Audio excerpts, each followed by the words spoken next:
I had not gone live. Oh, all right. What's up, buddy?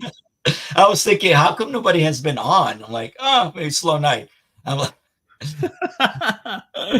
oh my goodness! rewind. Yeah, rewind, everybody. Oh my god.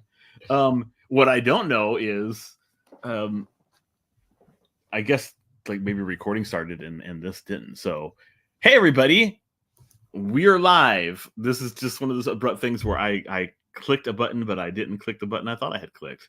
So hopefully people stayed with us. Wow. Oh, good. Here we go again. No, hey, yeah, right.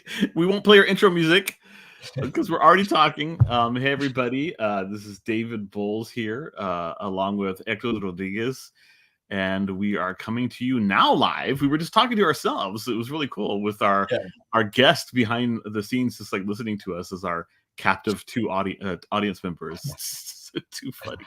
Oh my god.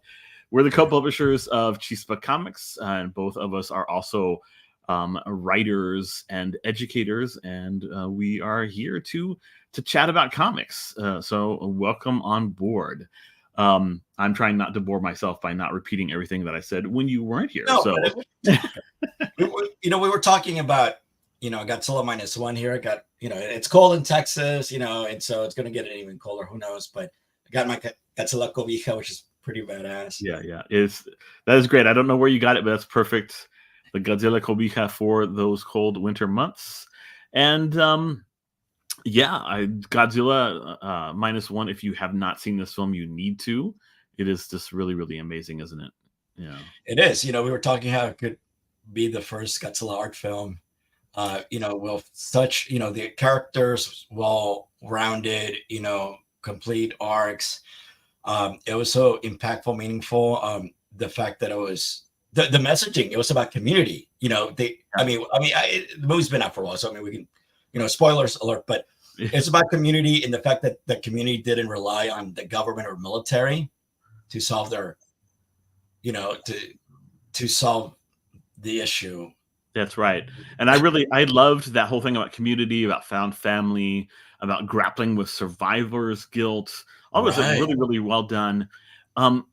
But what it reminds me is that you can have a film like this, a kaiju film, and you can make it for a relatively small amount of money. That like the budget of that film compared to the budget of films in the U.S.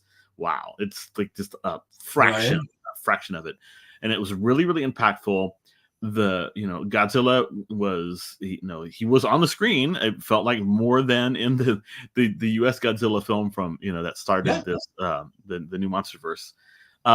But the human side of it was a lot more compelling than what we've seen in any of those Monsterverse films in the U.S. And I really thought that for those of us who work in science fiction, fantasy, horror, especially kaiju comics, it is a reminder that at the end of the day, the characters are what matter. And I think this is something that you and I care about as both as writers and as editors. We want good characters who are going through compelling arcs. I think of our character from the Black Demon Tales, this new miniseries we have coming out this year, Black Demon Tales, 2024, Black Demon Tales Descent.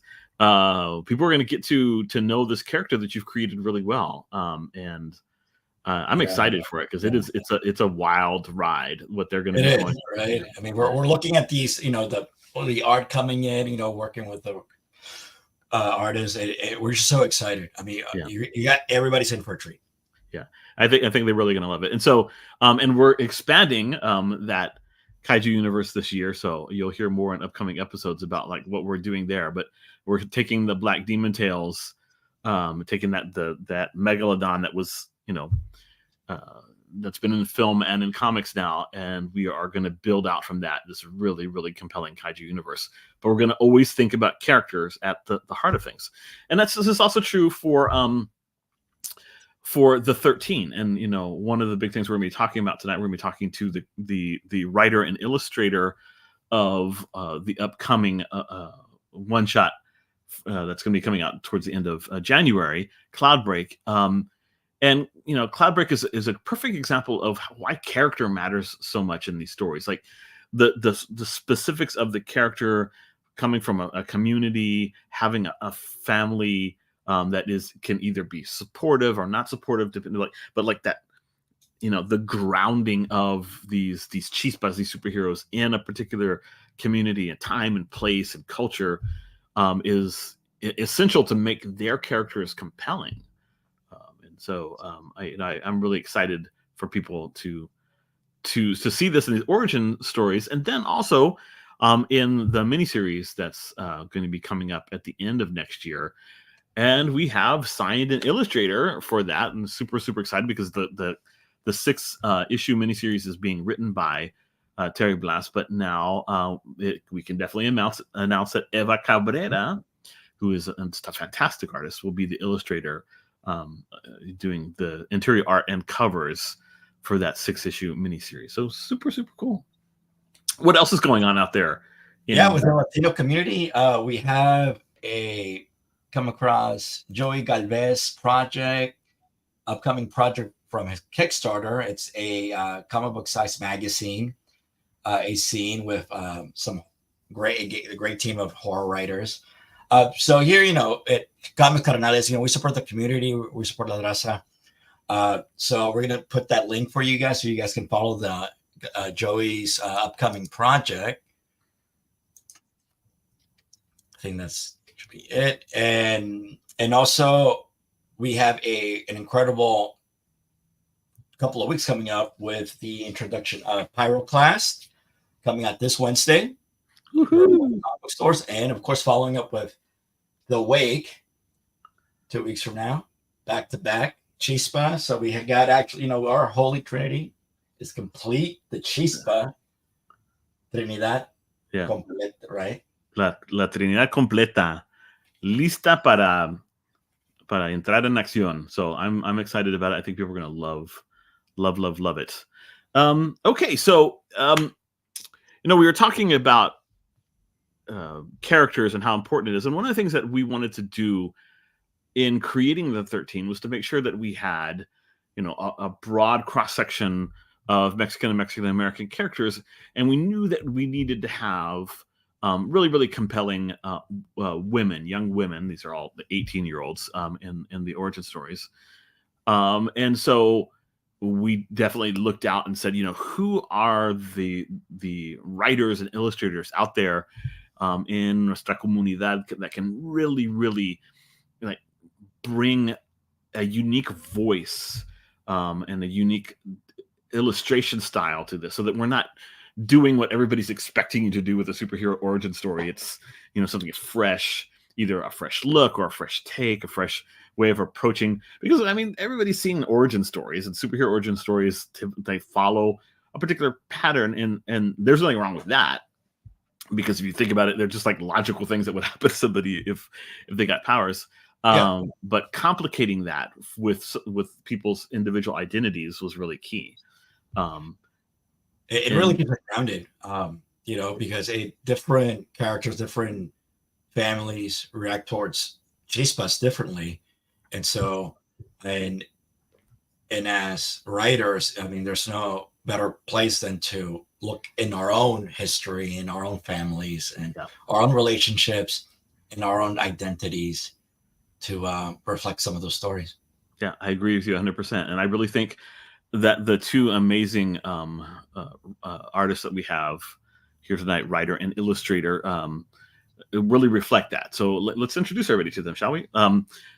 First up is we have our writer, Leticia Urieta. She's a Tejana writer from Austin, Texas.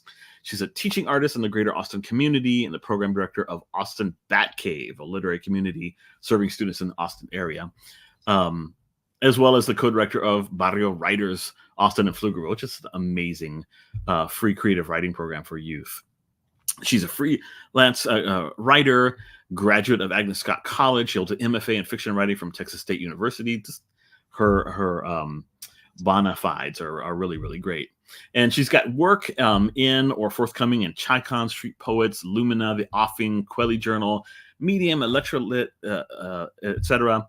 Her chapbook, The Monster, was published in 2018 by Libro Mobile Press, and her hybrid collection, Las Criaturas, was a finalist for the Sergio Troncoso Award for Best First Book of Fiction in 2022 from the Institute of Letters. It's a really, really amazing book that was put out by Flower Song Press, which I founded many years ago, which is now run by the incredible Edward Vidarre. So let's welcome Leticia to the stage. All right, Leticia. Yeah, all right. Hector, why don't you introduce our second guest? Yeah, we have our artista extraordinaire, Verena Rodríguez. Verena Rodríguez was born in Mérida, Yucatán, Mexico. She has a bachelor's in design and visual communication from UNAM with a specialization in illustration and a MA in children's literature from the University of British Columbia. She currently lives in Chile, working as a graphic designer and freelance author illustrator. Her illustrations have been published in textbooks, magazines, and journals. In the fall of 2021, she was selected as an Hermana mentee in the Las Musas mentorship program. She's represented by Isla Eisner Hemken of Birch Path Literary. All right. Welcome, Verena. And she's not in Chile right now. She just that's in Cartagena, right? So wow. All right, she's off at a wedding in Colombia, just globe trotting. And then I think she said she's going to go to Mexico City next week, and then back to Mérida, and then she'll be back in Chile. Just traveling the world. That's pretty awesome. You're like, wow, thank you for revealing my entire itinerary to the entire planet. The terrorists will know where to find you now, Verena. I just imagine we have a project that we're going to be revealing next week that's kind of about like a globetrotting young woman who's like a singer, and like each issue is happening in a different place because she's like a singer, and so she's on tour or whatever. And I was just imagining you like going around solving mysteries, hunting down werewolves, whatever. Awesome. Thank you so much for being here. I know that you guys have really busy schedules, and so it's a delight to have you here. Yeah, absolutely. Thank you so much. So let's just jump in and we just open it up to like a conversation. I ask a couple questions of Leti, Hector. Hector and I will ask a couple questions of Leti, then we'll switch to Verena, and then it just kind of opens up, right?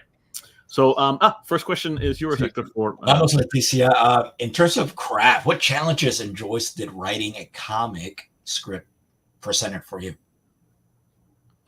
That's a really good question because this was actually the first time I've ever written a comic script before. I'm a huge comic book fan. I've been reading, started with X-Men, comics when I was younger. So I think, as a fiction writer, which is kind of the majority of what I write, I think I tend to write, elaborate scenes and kind of like, and so you have to like dial back the poetry of that a little bit, I think, and make it interesting to read, but like interpretable, obviously, for our artist, for Verena. And so like I wanted to make sure that that was translating properly, and that and so I think I had to focus much more on the dialogue than I was used to, and because my stories don't tend to be very dialogue heavy, and so that was like a big piece of that. And I think I had to like turn my brain to like, what do I enjoy about as a comic fan about reading comics, and what the pacing of a story will look like, especially for kind of a short origin story of this character. So yeah, and Verena was very patient with me and in that process, so definitely learned a lot there. Did you have any influence? Sorry, comic book influence there specifically? I mean, like I said, I've been into the Marvel comics for many, many years, but I also read a lot of YA comics because because of my work. I work with youth, and so I recommend books, and so there's been like a ton of really beautiful YA comics, like queer YA, comics that have come out in the last several years. I could make a list of all the titles, but I think some of those too, like Mooncakes is one that is coming to mind. There's another one, The Girl and the Sea. I think I have to look up the title, but there's just a few that I've read in the past several years that I think had like these really beautiful coming of age stories that I was also kind of thinking about or drawing on, because for me this character was, you know, I didn't necessarily want it to be an origin story that was like explosive. I think that there's something to be said for like building someone's like realizations about themselves in a quiet way as well. Yeah. I have to say, yeah. I mean, the way you did that was really masterful, right, Hector? I mean, like so that when you come to the final panel, you feel like you feel excited about what's to come. Yeah. You haven't like, you know, shown her like in all her, you know, that what she's capable of is coming, and it's like an exciting thing for you. And you know, I really like that, and I appreciate you. The sequence was very intimate, narrative sequence between the. That's what I found. You know, it definitely has a lot of strengths within the intimacy of the character relationships and her interactions, and how those characters react towards her realizations. I think that's where it really it's amazing. Tim. Yeah, no, I mean, go ahead. No, I was just saying, I'm just like seconding what are you saying. Yeah. No, I mean, I think that was kind of what felt important in this case, was like what happens to a young Mexican American girl who is kind of on the cusp of this like next part of her life, but then also is feeling immense pressure from kind of all sides, from the familiar side of things, and also kind of feeling used in a way, and frustrated by, you know, this power that she has, but this power is also kind of putting her in a vulnerable place with the people that she cares about. And so I think that's kind of something that I really love that Verena, I think you captured so beautifully in the artwork. Yeah, I have to agree with you on that. Did you find as you were writing that your own identity and experience helped to inform the characters, the setting, things like that? I mean, people who don't know anything about you when they're reading this, do you think that they will secretly learn something about you, even though they may not realize it? I think yes and no. Like some of it was definitely extrapolating a little bit outside of my experience, but you know, so Storm is my favorite X-Men character, and so that was why I was really drawn to this character in particular. I've always been, and like I grew up, you know, when watching Captain Planet, and something about any kind of like character that has an elemental power I've always been really drawn to. And so but with Maida, I think like she something about rain and like the ability to control certain elements like that to me felt really tied to agriculture. And my grandfather was a farmer, and also you know, was an FFA state officer for Texas. And so like there's connections to like the agricultural piece that I was learning about at the time from him, or about him, because he's since passed away. But and so I think like that piece was kind of on my mind when I started writing this. And then also thinking about youth today who are, you know, because I work with youth, like they're thinking about climate change, they're thinking about, you know, environmental changes and what that's going to do to food in the future, and all these kind of different pieces. And so I think that started to also bleed into the storyline. And so, yeah, it's a little bit of me, it's a little bit of just imagining what, you know, a young woman from this, you know, area who is also trying to like help her father's, you know, business might be thinking about. Yeah, well, I thought that was a really lovely part, the relationship between the father and Myra, and just those demands and that kind of. I guess I just had never really thought about how, if you have powers that immediately or directly impact the family business, like what temptation of your family members will be like to try to convince you to use those powers for their benefit, for the benefit of the family, obviously, right? Yeah, I thought that was handled really well.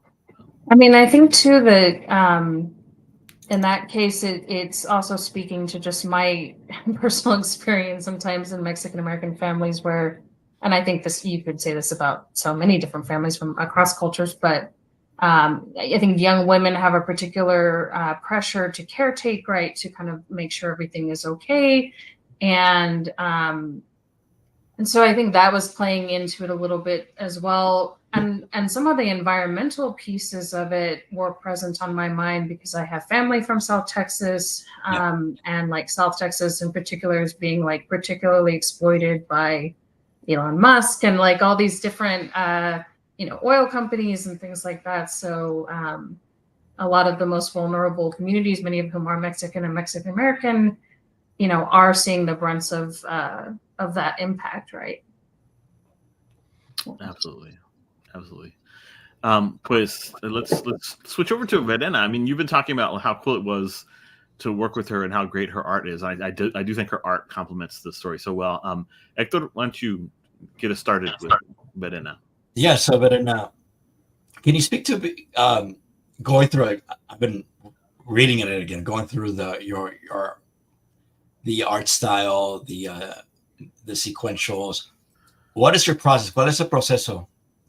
Tu proceso, ¿fue totalmente digital o parte, physical media, or did you a hybrid of both? Can you speak to us a little bit about your artistic process? Yeah, sure. So in this case, it was all digital. I drew everything on my iPad using Procreate. Yeah, awesome. I got an iPad last year, and now I'm a fan because I can take my work everywhere, and I call it my couch days because I literally work from my couch listening to a podcast or an audiobook, and I love that. So so first it was really exciting to put like a look to Leticia's words and getting to give this like visual face to Mira and creating her world, and not only what she looks like, but also imagining like how she would dress or like how her room would look beyond what Leticia told me, like, oh, she has a bookcase or ¿Y cuáles son tus influencias de tu arte?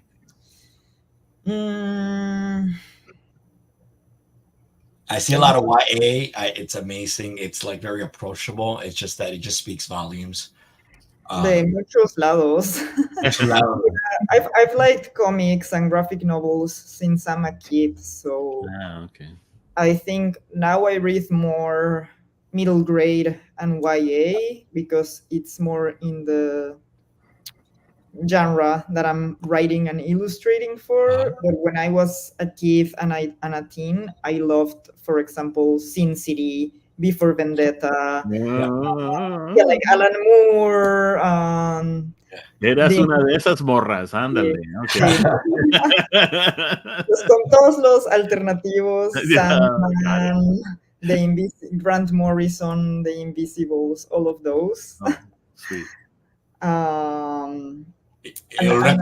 Y lo que me gusta de tu arte es que tus personajes tienen mucha expresión. They have a lot of great facial expressions. They do. Too, and so and that's also very impactful. Adds a lot of depth into Leticia's the story. Story, yeah. Yeah, it was really fun to invent Mira's world. Of course, I had to look for a lot of references of how Texas and particularly this city looks like, because I've never been to Texas. So that might have been the hardest part, like trying to make it as accurate as possible and looking at like Google Maps. Exactly. Google Maps is such a great tool. I love it so much. I mean, I feel like you captured that really, really well. But like, there's surprisingly there's just like a particular, like the farmers market and just all these pieces to me. I didn't mean to interrupt the line of questioning, but yeah, that I like it more open as a chat. Yeah, that felt really real. It makes it authentic. It's like, I say, you know, as artists, if you're not familiar with an era, you do the legwork. You learn about the culture and the background, the history of a particular area. So Verena, I mean, I salute you because you know, obviously you did the work, you represented Southwest Texas. Así es, pero Southeast. Mil respetos. Yeah, you did a really amazing job. Somebody who's picking it up, who's from that area, is not going to ever know that you've never been there. They're going to be like, "Wow, this is really good. This feels like home to me." So I know that you have done some significant scholarly work. You did your MA thesis on picture books. I know that we could essentially consider you to be a historian of children's literature. It's like your area of expertise. And I imagine that you've done some illustration for younger readers as well. And you can tell us maybe later on anything that you can reveal about your future projects. But what do you think the difference is, or did you feel there's a difference between illustrating a picture book and a comic? What kind of, are there processes that overlap? Are there things that are very different? Just curious about your feelings about it. It's very, very different. But actually, I think I tried picture books for a while, but I always wanted to do graphic novels and comics since I was a teen. So I feel that YA, like a YA style or a more like adult style, and doing graphic novels is the place where I feel most comfortable as an illustrator. Probably the part that both have in common is for the sketching, because when I'm planning for a picture book, I usually start drawing on paper, but sometimes I do that for comics as well, to draw the thumbnails of like the page layout side by side. I think I did that for Mira.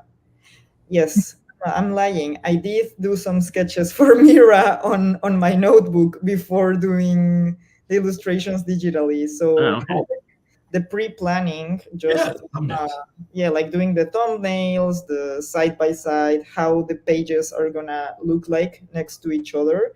Yeah. So they can have some continuity either in the color palette or the composition, or try to not make them very monotonous.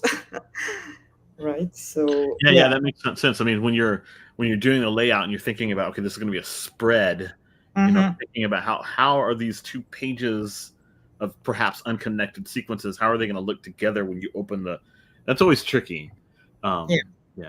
It's really hard. And I know that in my own writing, I just wrapped up a graphic novel with my daughter Charlene for our Tales of the Feathered Serpent series, and you know, we're thinking about that more and more, and we're getting ready to start working on a third book. And I'm like, I'm literally going to write the script so that I'm writing the script in spreads, so that I see the page 2 and page 3 script next to each other on the screen, because I think that'll help me. That'll force me to create scenes that, when they're illustrated, will connect better. This is just tough. It's tough to make it work. In the picture book, you open it and it's just like two images basically. And that's a lot easier than when you have, like, you know, 4 panels and 6 panels like on the page next to each other. Complicated. Yeah, and sometimes even when you have the script, I still have to adapt a little bit the panel division, because once and it's happened to me when I've written my own scripts as well, that once I start drawing or sketching, I realize I need an extra panel, or I need to change the layout. So you have to be adapting continuously. And that means that the script is never really finalized. There's always things that are being tweaked, and Hector will tell you that even putting the book together to send the publication files to the printer we're still like, oh, let's tweak this, that bubble, like the text is just this. It's like all the way down to the like very last minute before you send the file off. You're like, we can make it a little bit better. It's a never ending process. It's really wild. I mean, even when I was writing it, I had to start almost like, there was a point in which I was in my other notebook outside of the Google Doc, like storyboarding, just to make sure that I wasn't like, boy, am I way off? And even then, you know, como dices, Verena, like, yeah, it's a lot. I've had illustrators tell me too, like, wow, that's too many panels for this page, or that's entirely too many words for this panel. Well, like when I did the first Clockwork Curandera book with Raul the third, Raul's like, no mames, güey. ¿Cómo se meter 40 palabras en un solo panel? It doesn't work that way, bro. I learned a lot working with him. It was really great. And he he let me have it. He'd be like, you're going to cover all of my art up with these speech bubbles of yours. In that case, just write a novel. If that's what you want, write a novel. And it is hard, isn't it, Leticia? I'm sorry. I don't know if you even like. You can call me Leti. It's fine. I feel like when I shorten people's names without their permission, that I may be like doing something wrong. You were talking before about how, as somebody who writes prose that's a little more like narrative heavy and with like less dialogue, it was tough. And then so it's tough to like focus on dialogue and then to know that you have to be like really, really like economical with the words. You have to like it has to be purposeful. And I wanted to like describe enough to give to give you something to draw on, but like also not doing so much that it was gonna limit, I guess, like what the artistry could do, right? And that's a hard balance to strike, especially when you're new like me, to not new to comic reading, but new to comic like writing. But yeah. And there's no right or wrong way. It all depends on the style, right? Because if you really want to be, I mean, there's some writers that are very structured down to the deep, minute detail of the background, what they want to see, because it's that good separate purpose. There's also writers that are just, you give a small description of what's going on and you go at it, have free, do whatever you want. And that can be a little bit dangerous but there's different styles. There's no right or wrong. Yeah, no, there's not. I think that, or my hope is that, this was a good time to try things out, and I look forward to doing more with this character, but also trying my hand at other graphic novel projects potentially in the future.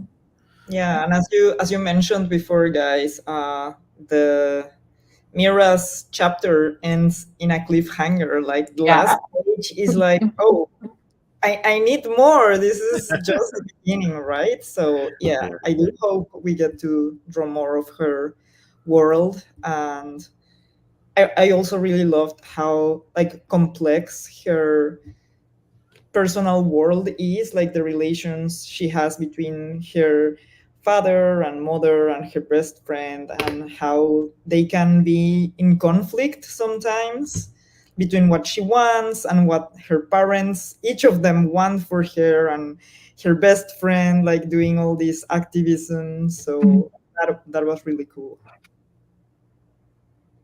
It's so funny, you that last scene I did have like very vividly in my mind, and then the way you rendered it with her kind of like hulking out almost a little bit was it really came to life. It was so beautiful.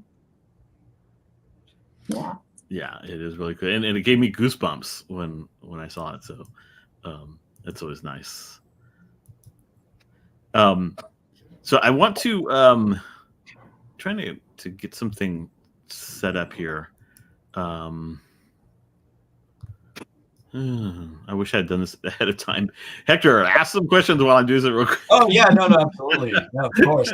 It's just random.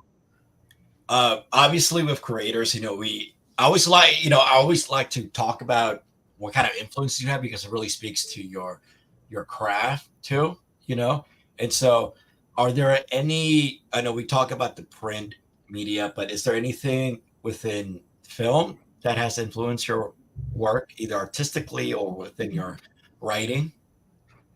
Studio Ghibli, definitely. All those movies, I love them. Like since Spirited Away was the first one I Yeah. saw at the movies when I was 11, and it changed my life. Like I kept thinking about that movie long after I saw it. So yeah. They leave just a so they leave such an imprint within your perspective of the world, and it's so, especially with, the world around you, because there's a lot of environmental aspects to his works too, and very spiritual as well. What about you, Leticia? It's funny that you asked that. I love all the Studio Ghibli movies, but I don't know that they're influential. I mean, obviously I'm not a visual artist, but this actually project was a departure for me, because most of my work, if it's not poetry, it's speculative fiction and horror. And I'm actually working on a horror collection right now. So I've been like really deep down the horror rabbit hole. Yeah. Fuck, that's good. So yeah. So like, The Descent, there's just a lot of so much, creature features. I'm a huge werewolf person, so those are the kind of things I tend to like gravitate towards. But yeah, I mean, yeah. You speak of The Descent, and there's a sense of, dread and claustrophobic tension within that movie that I can't remember. I can't think of any horror movie recently that has captured that. That's a good point. I'm writing another story right now that's like taking place at Jacob's Well, which is in Austin, and it's not a cenote, but it's like a natural well. Yeah. And yeah, like many people have died there diving because it's like hundreds of feet deep, and yeah. That's cool. I want to read that. Yeah. But yeah, no, there's a lot of like really horror in particular, I think, is having some really interesting moments. And like I like YA. I think YA horror graphic novels are doing like really well right now, and like there's just so much variety to those that have been like a lot of fun to read and kind of influential as well. Yeah, because it's about the flexibility of horror. You can, horror drama, horror comedy, horror adventure, and so it lends itself to also to a lot of settings, especially here. And being Latinos, Latina, we have so many rich stories in our history, right? And those stories need to be shared too. And I feel that there's a great opportunity for, artists and storytellers within our community to really go out and share those, and also create our own as well, because, our community is a huge consumer of entertainment, especially film, and there's a huge lack of representation in horror from our community in mainstream horror world. And so I believe that, like yourself, Leticia, writing horror is it's a great opportunity to share it, to express that, those needs of our community. I mean, I think too, like even with Mira's story, something that I was trying to bring into it is like I write body horror a lot of the time, like, and just writing from the perspective of being someone who's chronically ill. And so like, you know, Verena, I think you captured this in your artwork really beautifully, which was like what happens to a person if their, you know, powers draw from the elements, but the elements are being polluted, right? And like, what, you know, what kind of effect does that have on someone's body? Can be pretty horrific, and kind of like environmental racism, environmental, I guess, what is the word I'm looking for? The impact on, you know, lower income communities. Yeah, the exploitation. Right, exactly. Yeah.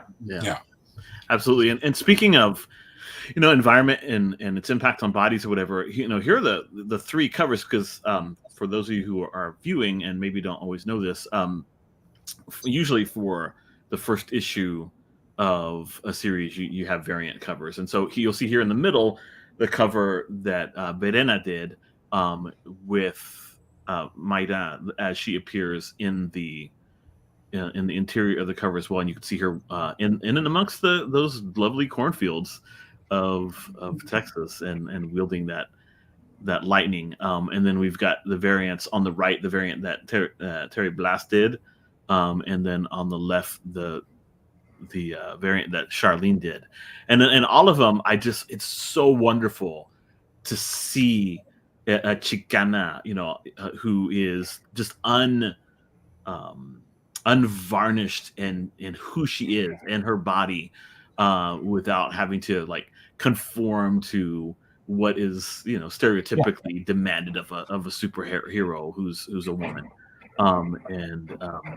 She's beautiful, she's big, she's, you know, powerful, and it's just wonderful.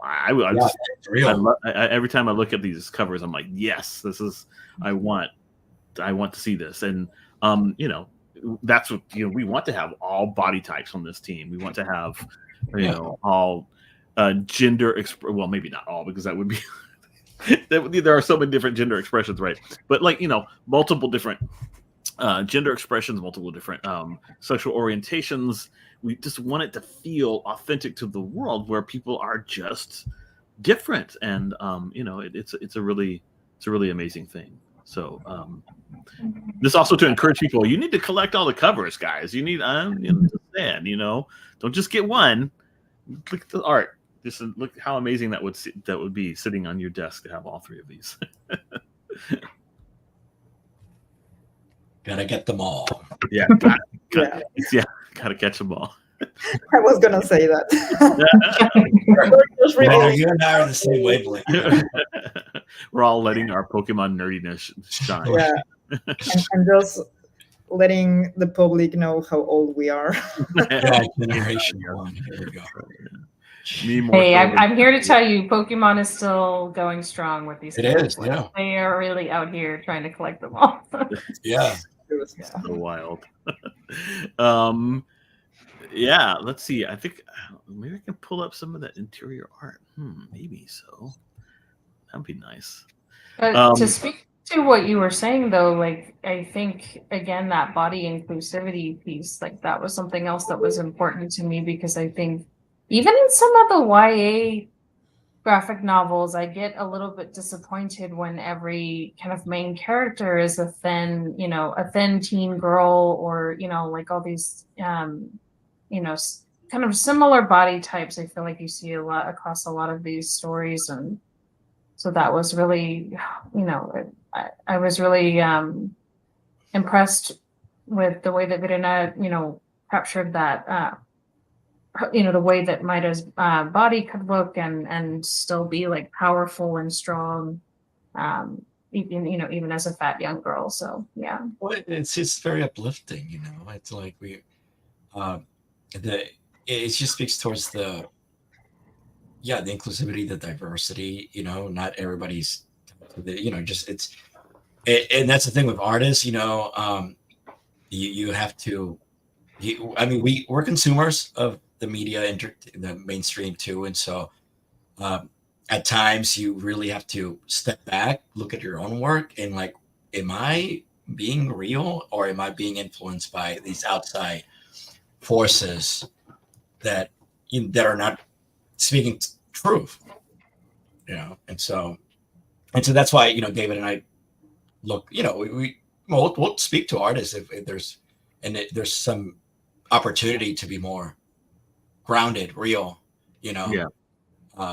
And so this is why I think with Chispa, it's a we try to keep it grounded, real, without being polluted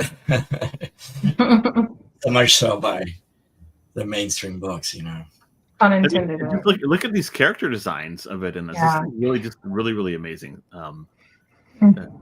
and just so real. These characters feel so natural and so real, and it's really easy to get engaged. And the dialogue is great. It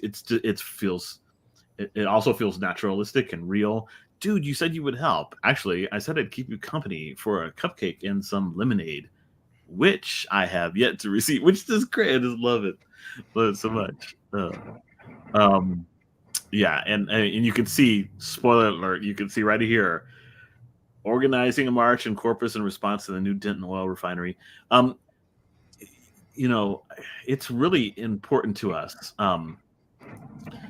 that these characters not start their careers off fighting crazy, over the top villains and the Joker and Lex Luthor, whatever, but that they be, fighting for their communities and fighting to inspire their communities to take a stand against people that would harm their communities. And I as Verena reiterated, I'm really excited to see what happens. We are going to have like this team miniseries where we get to see her with the other members of the team, but like, what's her life like when she goes back, when she's back in her community, during winter break, during summer break, or when her schooling is done. There's such a richness of storytelling there, I think, and something that maybe is not as explored as much in mainstream comics and that we want to explore. So definitely there's going to be room for coming back to these stories again and again, and I'm excited about it. So turning away from CLOUDBREAK for a moment, and some people are always like, CLOUDBREAK, where do you come up with these names? I don't know. Hector and I just sit around and come up with names. I'll tell you one thing really quickly before we move on, is that it's tough to come up with superhero names because they've all been taken. So like literally you're like, wait, what can I call her? Elemental Girl? No, you can't. That's everything, just so you sit around, you think, and eventually you come across something. And I like CLOUDBREAK. I like calling her CLOUDBREAK instead of like CloudBreaker or something like that, because CLOUDBREAK also can be just the act of the clouds breaking and the sun shining in. It's just like a it has like all these multiple metaphorical possible meanings, and she is, in addition to being the person who can bring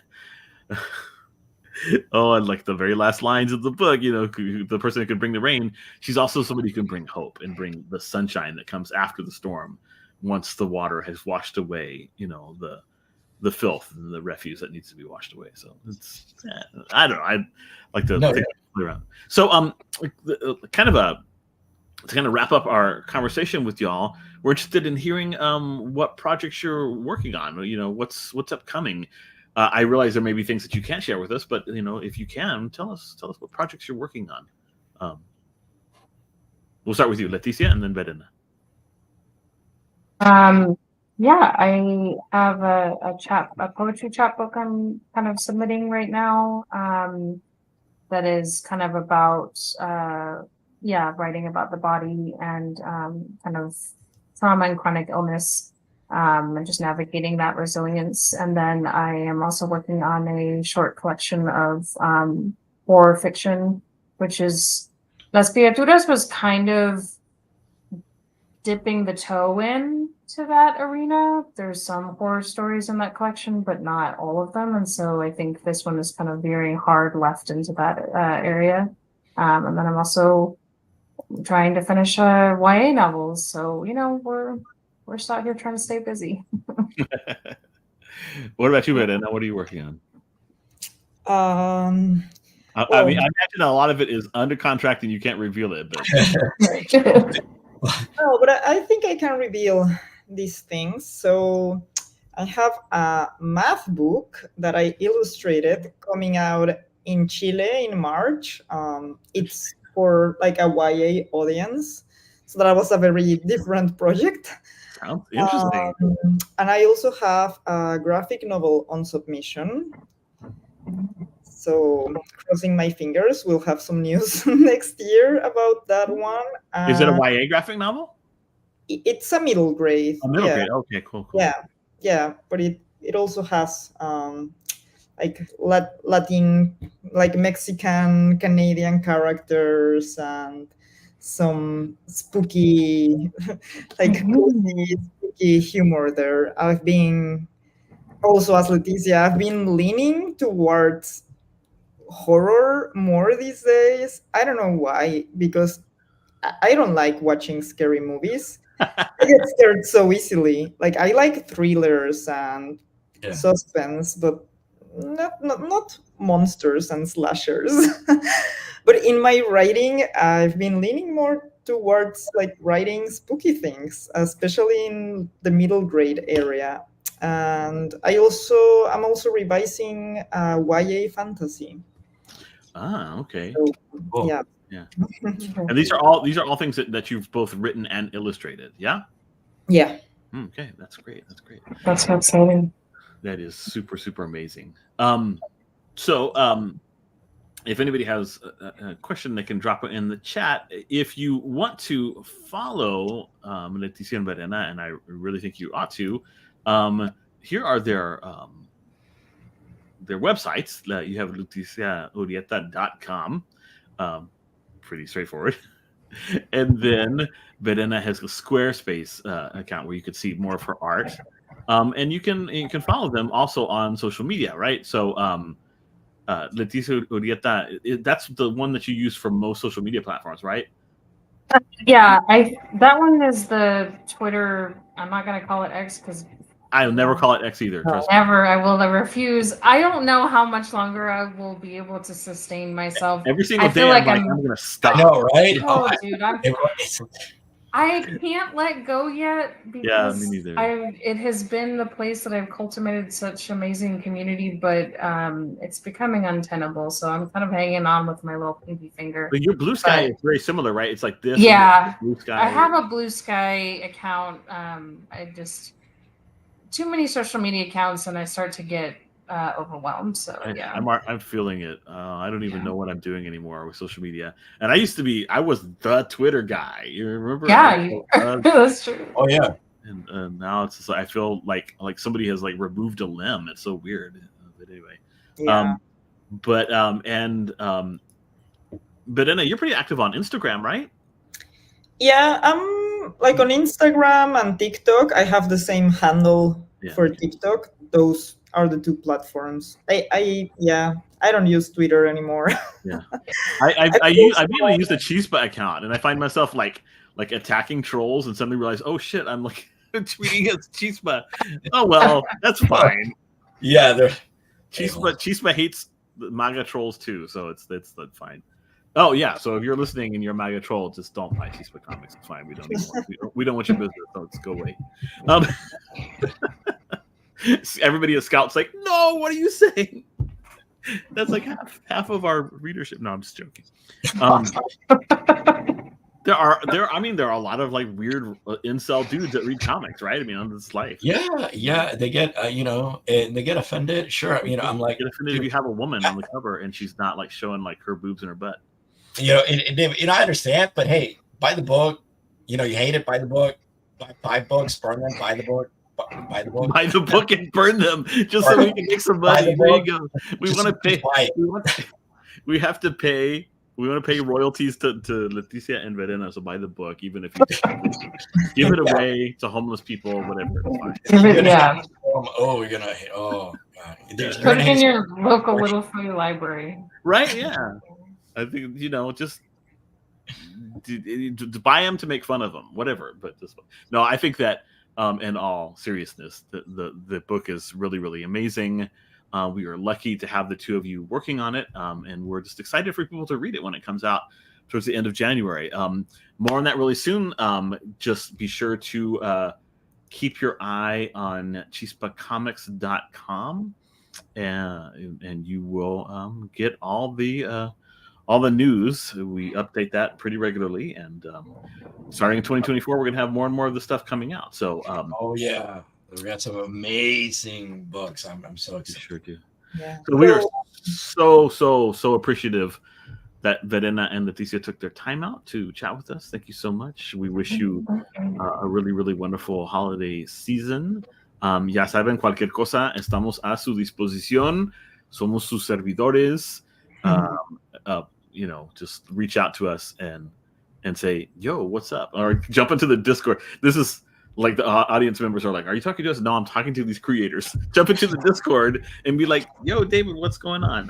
And we will answer your questions. So thank you so much. Have a wonderful rest of your month. Thank you. And that is another show in the books, right? In the books, yes. Hector, it's been great talking to you. We only have one show this month of December, and we will be back in January with our regular scheduled 2 shows, one every 2 weeks. We will be talking to the creators of Fluorescence. Excellent, in January. And if you all are interested in getting into some of the backlog, some backstories of Chispa, go to the chispacomics.com. You can check out and purchase, pre-order books through the Scout Comics web page. And they're all linked on the Chispa Comics page as well, so to go there and take it up. Hector, hermano, I know we will probably be sending each other emails and so forth over the holiday, but this is probably the last time we'll see each other. Well, I don't know. We might end up jumping on a call, but take care of yourself. I will see you on the other side of the holidays. Adios. Adios.